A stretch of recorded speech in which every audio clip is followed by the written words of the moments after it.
Hey guys, Tony here with another episode of Secret Wars Roundup, and we're going to be doing all the books that came out on August 5th. The first one we have is Age of Apocalypse issue 2. Now, if you're a fan of the original Age of Apocalypse, this is the book for you. It has all those same characters you remember fighting it out. It's fantastic. I love the art style. It has a very Chris Bachalo, Humberto Ramos feel to it, which is in line with what you saw in the original books. The centerpiece of this issue has the X-Men fighting against the EMF, who are out to kill every single human out there. And there's also a fun bit with Apocalypse where he finds out that humans are developing a weapon to kill him and his acolytes, and he welcomes that because it'll put everybody to the test.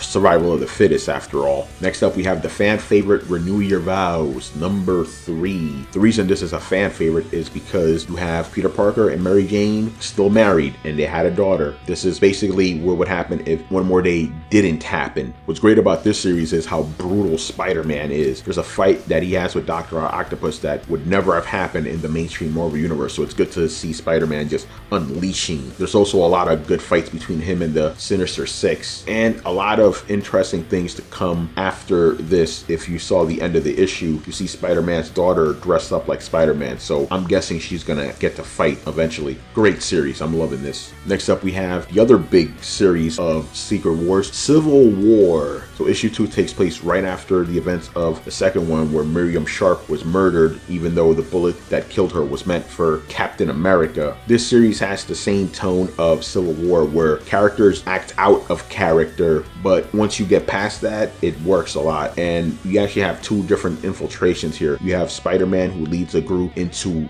the Iron, which is ruled by Iron Man, and you have Jennifer Walters. She goes and infiltrates the Blue, which is ruled by Captain America, and they each want something.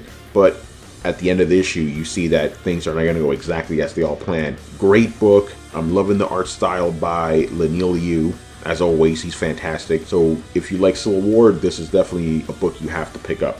Another one of my favorites is Future Imperfect number 4. Why is it my favorite? Because it has Maestro Hulk just being an asshole. It is fantastic. So since Maestro is an asshole, there's a resistance movement, and the leader of that resistance movement is General Thunderbolt Ross, who's actually the Thing in this. In the last issue, Ross decided to help out Maestro, who actually wants to kill Doom. Now, Ross, being the leader of the resistance movement, it seems weird that he would want to help out the person he wants to bring down. But what's happening is Thing knows that, hey, Maestro is going to get killed in this attempt. So if he's going to get killed, I will gladly help him in this. There's a big cool fight between Maestro and Ulick, where Maestro just completely obliterates him. It's fantastic. And I'm also really enjoying the art by Greg Land in this. It's really good. He's really stepped it up as an artist. Next up, we have Giant Size Little Marvel. This is a very interesting book because it's pretty much a kid's book. It has chibi versions of the X-Men and Avengers, and they're both trying to recruit these two kids, Zoe and Zachary, into their clubhouse. They're the new kids in the block. A lot of fun hijinks ensues. There's a lot of laughs. It's a very fun issue. If you have kids, this is definitely something you want to pick up for them. It's a lot of fun.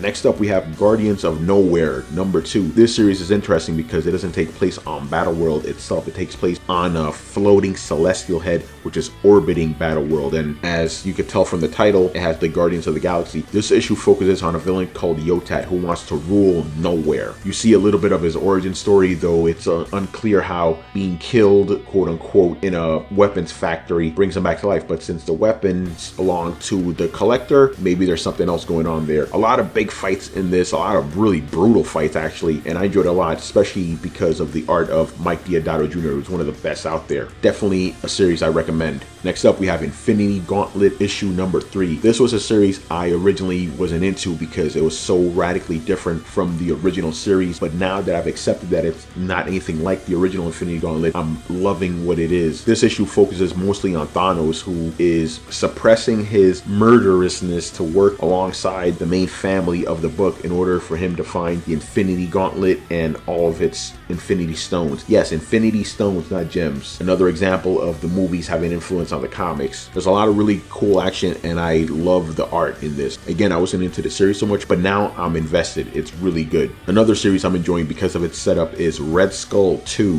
What's going on with this series is that the Red Skull was banished to the Deadlands, the place that's filled with zombies, because he opposed Doom. The thing with Red Skull is he's actually become a symbol to those who are against Doom, and Doom wants to squash this once and for all, so he sent a team of criminals to the Deadlands to verify whether Red Skull was dead or not. This team is killed almost instantly by the zombie hordes, except for Magneto, who was saved by the Red Skull. So you find out that the Red Skull wants to kill Doom, and he needs Magneto to do it. I'm not exactly sure where this series is going to end up, but I'm enjoying the ride so far.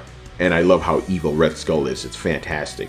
Another series that takes place on the wall is Siege. The second issue has us closer to the date that Kang prophesied would come, where the wall would actually fall down. Now this is bad for the rest of the denizens of Battleworld because the wall keeps back the undead, the Annihilation Wave, and all the Ultron robots. By the end of the issue, however, it seems that the prophecy may be coming true sooner than expected. I wasn't too sure what to think of this series going in, but that first issue hooked me. The second one really has me. It's great. Next up, we have Spider Island issue 2. This one is fun because it has heroes fighting against a bunch of man spiders who are also heroes. What's also fun is that you have certain heroes who have been given serums to counteract the spider curse. For example, you have the Hulk, who was infused with Dr. Kurt Connors' serum, so he's Lizard Hulk. Captain Marvel was infused with Michael Morbius's serum, so she's a vampire. Captain America was turned into a werewolf with an amulet, and eventually you see the Iron Goblin, which is Tony Stark infused with the Green Goblin formula.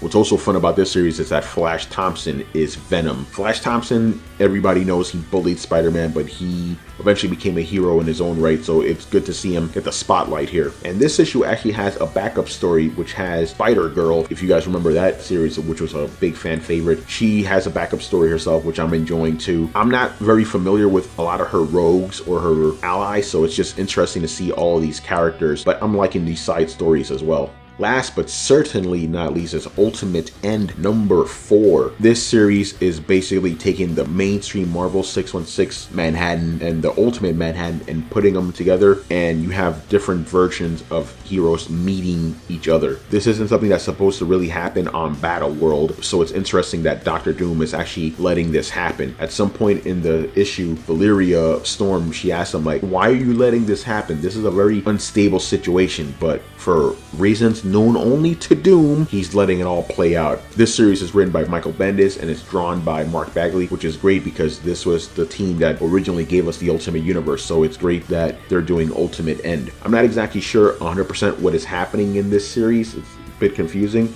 but I'm enjoying it nonetheless. It's great. Alright guys, so that does it for this week's Secret Wars Roundup. Please let me know in the comments what books you're reading, what books you're looking forward to, and which ones are your favorites. Make sure to subscribe for more comic book goodness later.